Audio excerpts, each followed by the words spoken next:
So hello guys, what's up? It's me again, si Mima Alicia nyo at nagbabalik ulit para sa ating panibagong video. So tingnan nyo nga naman itong ginawang kakupalan, mga minamahal, ng kulto ni Kibuloy. So ngayon, galit na galit po yung kulto ni Kibuloy. Nagwawala, nagmamaktol, hindi mo maipaliwanag ang posturan ng kanilang mga pagmumuka dahil po sa galit. Kanino sila galit, mga minamahal? Walang iba kundi dito po sa ating presidente. Dahil overkill daw po ang ginagawa ng ating Pangulo. Hindi daw po makatarungan yung ginagawa ng ating pamahalaan dito sa puganteng si Kibuloy. So ngayon mga minamahal, nagkilos protesta. Nagsagawa po ng kilos protesta sa Plaza Miranda. Itong mga kulto ni Kibuloy kung saan galit na galit. Talagang hindi maipaliwanag yung ekspresyon ng kanilang mga pagmumuka. Pero habang sila'y galit na galit, ako'y tawang-tawa. Kasi mantakin mo, ito mga minamahal, si Kibuloy. Diba, minamahal nila si Kibuloy. Alam niyo mga minamahal, ako'y natatawa lamang kasi ngayon lang po ako nakakita ng appointed son of God na mas gustong magtago sa tunnel kaysa magtago doon sa langit. Diba, mantakin yun mga minamahal, pinaghahanap ka ng batas, nakikipagtagu-taguan ka. Akala ko ba matapang ka? Akala ko ba may paninindigan ka? Akala ko ba nasa likod mo yung napakadaming santo na ikaw ay susuportahan sa kadiliman kung totoo man yung tinutukoy noon ni Kibuloy. Bakit yung mga nandyan sa'yo is mga demonyo din? Yung mga nakapaligid sa'yo. Tingnan nyo yung ginagawa ngayon ng mga ng kulto ni Kibuloy, mga minamahal. Nagwawala po sila. O, panoodin nyo to. Maynila protesta bilang suporta kay Pastor Apollo Kibuloy. Nasa frontline balitang yan si Rainiel Pawil.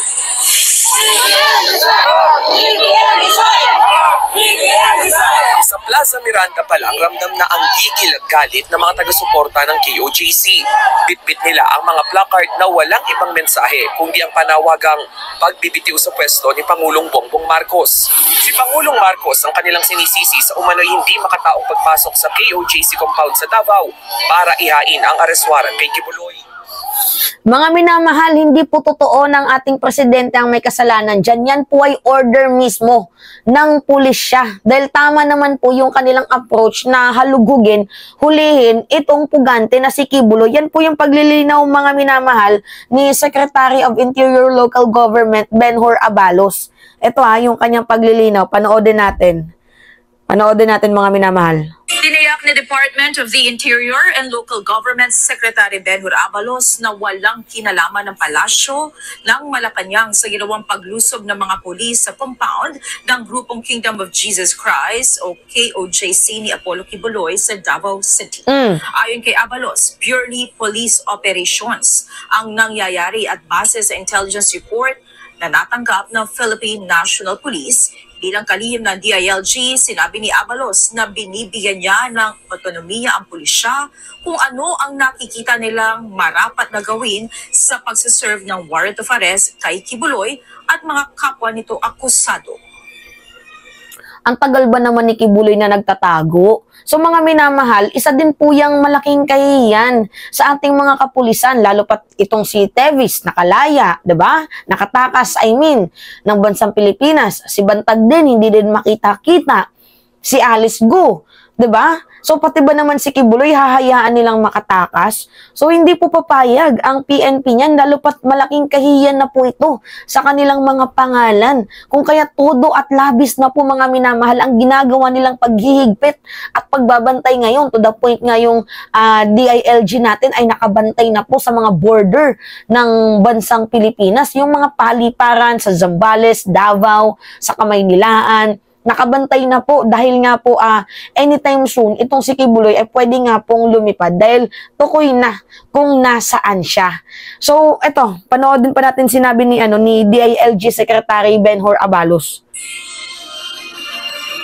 Kasi ako naman, I give autonomy to the police. If they feel hindi ako dapat mangharang or what, kasi they know better than me.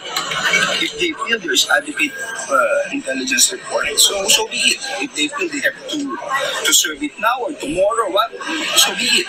No? Ayoko maging obstructionist. So I give them that. Oh, see? Narinig yun? Ayokong maging obstructionista.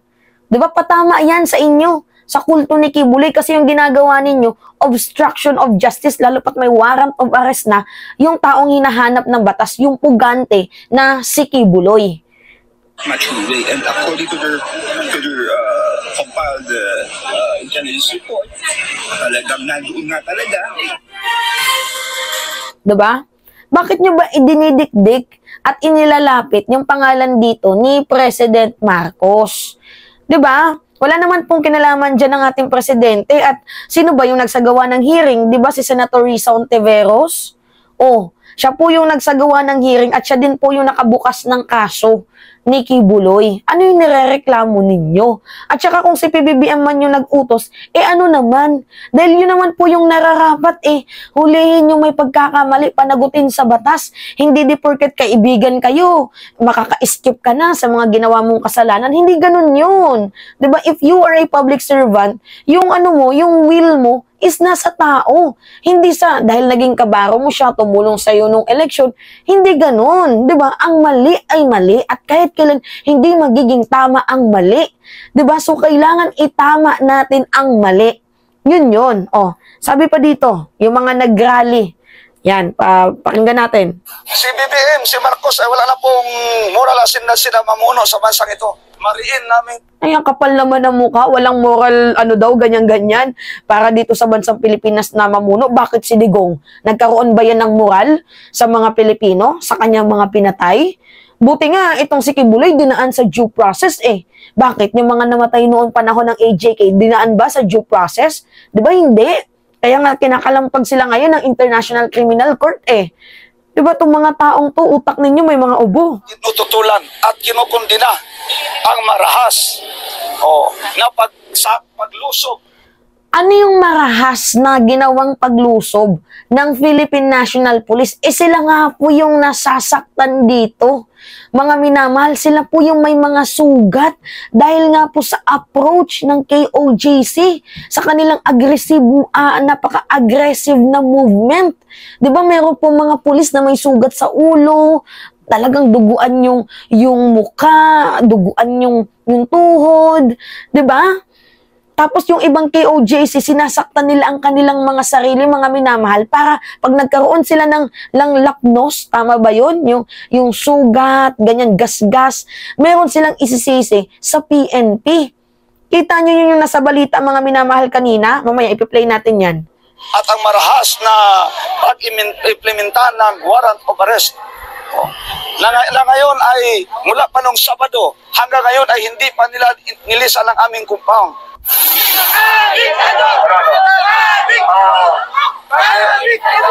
Pagdating sa liwasang Bonifacio, mas tumindi ang emosyon ng mga sumuporta kay Pastor Apollo Kibuloy. Si Rita naiintindihan umano ang pagtatagong ginagawa ni Kibuloy. Kahit sinong ordinaryo, kung iaharas mo, hindi lalabas yan.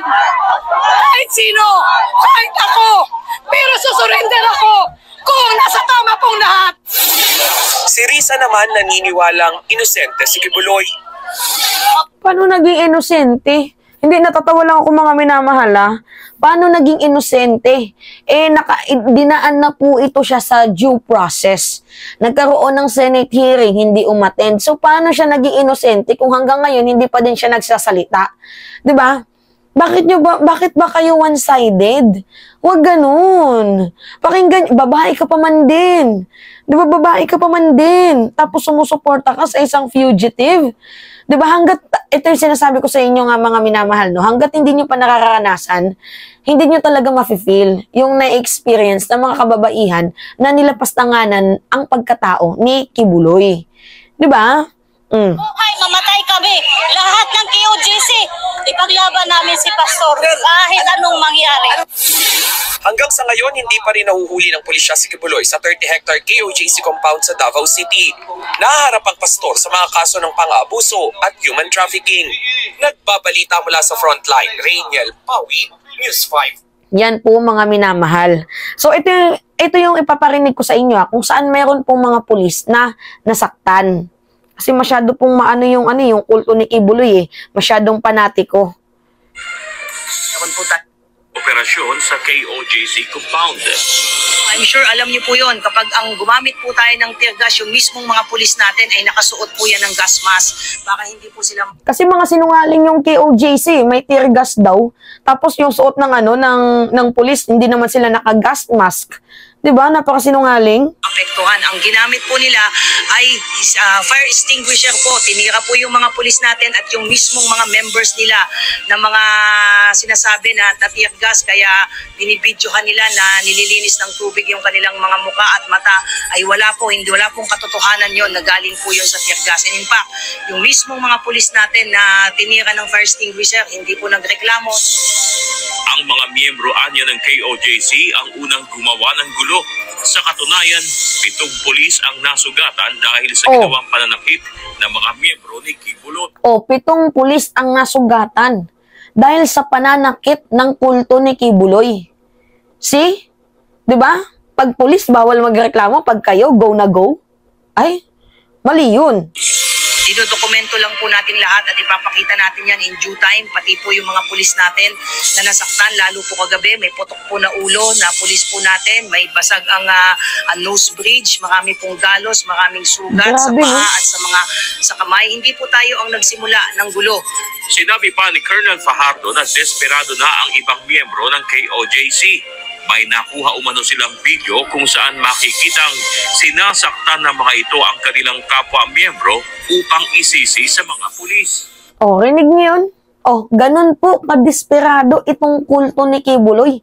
Sinasaktan po nila ang kanilang mga sarili para pag nagkaroon sila ng pasa, nagkaroon sila ng kung ano paman, sugat, ang sisi dito nga po sa mga kapulisan. Sinasaktan nila yung kanilang mga sarili, mga minamahal.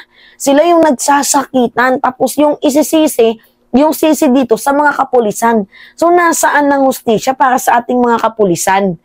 'Di ba? Mataas po yung binigay na maximum tolerance ng ating mga pulis dito sa kulto ni Kibuloy. Kaso wala masyadong matigas. 'Di ba? Gusto niyo talagang mag-init itong ating mga pulis. Kung kaya't binuwag sila mga minamahal, dinisperse po sila. Pakinggan niyo ulit pakinggan niyo ulit yung ginawa ng kulto ni Kibuloy. Maraming sugat sa paa at sa kamay. Hindi po tayo ang nagsimula ng gulo. Sinabi pa ni Colonel Fajardo na desperado na ang ibang miyembro ng KOJC. May nakuha umano silang video kung saan makikitang sinasaktan ng mga ito ang kanilang kapwa-miyembro upang isisi sa mga pulis. We're just waiting na ma-authenticate po itong video na ito to show how desperate these people are para ipakita na umaabuso yung mga pulis natin. Kaugnay nito, diba? Tapos tahimik yung kulto ni Kibuloy dyan. Tahimik sa ginagawang pang-aabuso ng kulto ni Kibuloy. Huwag ganun. Pag kayo bawal abusuhin, tapos pag pulis okay lang, yung mga taong yan sumusunod lang din sa ating batas. Itong mga na to, di ba?